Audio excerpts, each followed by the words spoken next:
Hey guys, in recent months I've noticed a lot of questions about sword flying on keyboard and mouse, and I figured it'd be worth sharing my thoughts on it. And presumably you've watched Dubhzo's swordfly tutorial video. If not, I highly recommend watching it, as it goes through the precise timings and all the basics of the trick. I'll provide a link in the description down below. Now this video is mainly for KBM players. Controller players, you might find some useful things in here too. So the default binds on controller for the swordfly are the famous YXR. There are three important things to note about this. First, it is done in one fluid motion. There are two important timings in the trick, but it's simply not practical to time these individually, since we're talking about times on the order of hundredths of seconds. Second, and most importantly for KBM players, the motion is being done with one hand. Presumably with a standard grip, the thumb slides across Y and X, and the middle finger presses the right trigger. These are both done with the right hand only.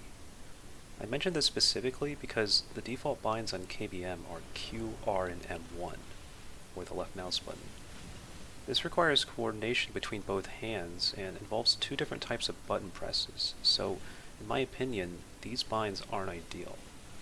These are the binds I used to use, and I could only get it around 30% consistency max, but this two-hand coordination is always going to be limited by human physiology. Lastly, the YXR motion on a controller is decoupled from the movement with the left thumbstick, whereas on KBM, the WASD keys are sandwiched between the Q, R, and other important buttons. After some experimenting, I've settled on QRB as the binds of choice. Ring finger on Q, index finger on R, and the thumb on B. B is a double bind, M1 for me is still fire weapon as well. So why QRB? Well, you can do the motion with one hand. This makes its potential for consistency a lot greater than QRM1, or any other binds that require two-hand coordination. You can also do the swordfly while moving or crouching. I've seen some people use 1, 2, 3, or 3, 4, 5 for the swordfly, but it's hard to be walking forward at the same time, and there are many places in the speedrun where doing so will help you from losing more time if you keep failing to fly. Another minor advantage is that as you practice the trick, you'll be able to feel if you hit the correct timings or not. There's another set of binds which some runners use. 3 side buttons on an MMO gaming mouse. This has the additional advantage that the swordfly is decoupled from the movement with the left hand, and it becomes closer to how a controller player would do the trick, configuration-wise. However, I don't have this mouse, and I know most people don't either, so I won't recommend something that ends up getting into pay-to-win territory. For the peripherals that I do have, I believe that QRB is the ideal setup. So this is a table listing all the types of flies that I find useful in the run. In the first row, we have the different variations of the swordfly, along with the equivalent controller binds. In the first column, we have the different possibilities of what you're doing with movement while doing the swordfly combo. You can fly while standing still, holding forward, or crouching. On controller, there isn't a difference between these three, but with the binds I use, they need to be practiced separately. Now some combinations are going to be more useful than others. For example, you're going to want to fly over enemies a good majority of the time, and by inserting another Q or R press, you keep more of your momentum after passing over the enemy. So QRBQ ends up being a lot more common in the run than the straight QRB, although as you can see there are some notable exceptions. The most applicable of these would probably be the uphill fly in Gravemind, since you're likely to bounce off in an undesirable way if you do a QRBQ on the brute. However, the main workhorse is going to be QRBQ, both standing still and while walking. A controller player is not going to notice the difference, but for a KBM player, because the middle finger is holding down W, the other fingers are going to engage the Q, R, and B buttons in a very slightly different manner. Again, the important timings are on the order of hundredths of seconds, so even the slightest change in hand position and muscle use will be the difference between hitting a fly and missing it. We can see from the table that there are plenty of examples where QRBQ is used, both while standing still and while walking, so it's important to become familiar with both variations. For example, for the long redirect fly on Regret, you need to line up against the geometry of the gondola, so obviously you can't walk forward here. The fly to Regret's temple is available sooner the closer you are standing on the edge of the gondola. If you hold forward here and miss the fly, you'll walk off the edge. Now the fly over the grunts after the first regret elevator is a bit trickier. There's nothing stopping you from flying while walking here, but there is some downward projecting geometry. If you fly while the player is located at a certain spot in the geometry, you'll acquire some unwanted downward momentum, and you might hit the structures in the middle of the hall. This is a fly where you want plenty of height, so it's best to avoid this altogether by flying from the end of the hall where the ground is flat. For many other places, holding forward isn't essential while doing the swordfly combo, but if you're failing a fly multiple times, and that will happen at some point no matter who you are, at least by walking you're still making progress. The last part of Oracle has some flies like this. It would not be good to fail a fly multiple times, lose the opportunity because the enemy then walks away from view, and only then start to walk forward. Same with camo fly on Regret. You only get a few attempts at this one before you no longer get a red reticle. Most flies in Uprising are like this too. If you fail a fly here multiple times, well, at least you're walking in the meantime. The other important parameter is when to jump. I'd say a majority of flies in the run will require a jump input at some point during the fly, but these are all going to require them at different times. For some of these, such as the fly over the grunts after the first regret elevator, it's not really precise when you need to jump, and it'll come naturally with experience. For others, it'll be important to jump very early after flying, so I start to consider it as being part of the entire button combo. These are mostly done without holding forward.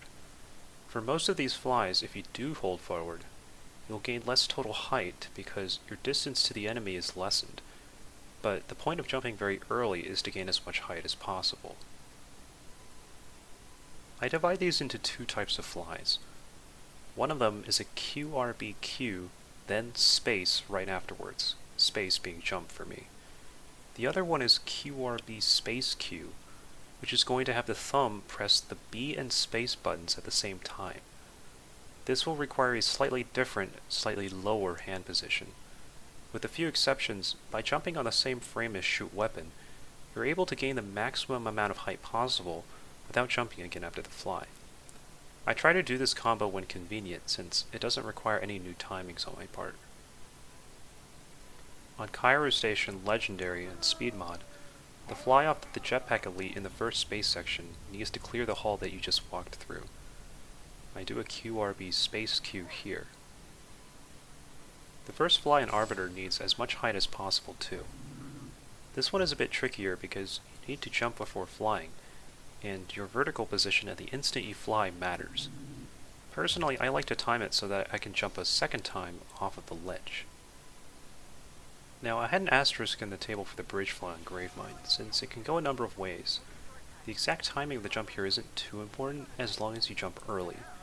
By doing a QRB space Q, you can clear the entire bridge and land on flat ground.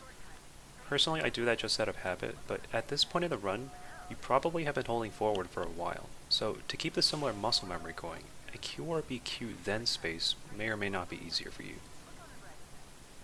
For the fly in Quarantine Zone, I found that QRBQ then space works best for me. I've seen some discussion on this, whether or not to crouch while doing the fly, when to jump, etc., but this is the way I've been doing it, and I haven't had any issues with mid-air stopping. One advantage of doing it this way is that since you don't need to jump super early on, you could retry the fly without wasting time waiting for your character to hit the floor after jumping, in case you fail it. Hunter and Jackal flies on Gravemind need jump inputs early on. When I fail Hunter fly, I do a QRB space Q as a backup, which works pretty well for me since I gain enough height to clear the barrier, and I can try the fly again with a slightly different hand movement. Any H2 runner will have instances where they fail a fly multiple times in a row, probably because they're stuck doing a timing that's consistently very slightly off of the required timing, and doing this backup helps prevent that. The Jackal fly is probably the most important fly that needs the jump to be timed well. Jump too early and you'll likely fall timer. Jump too late and you won't clear the barrier.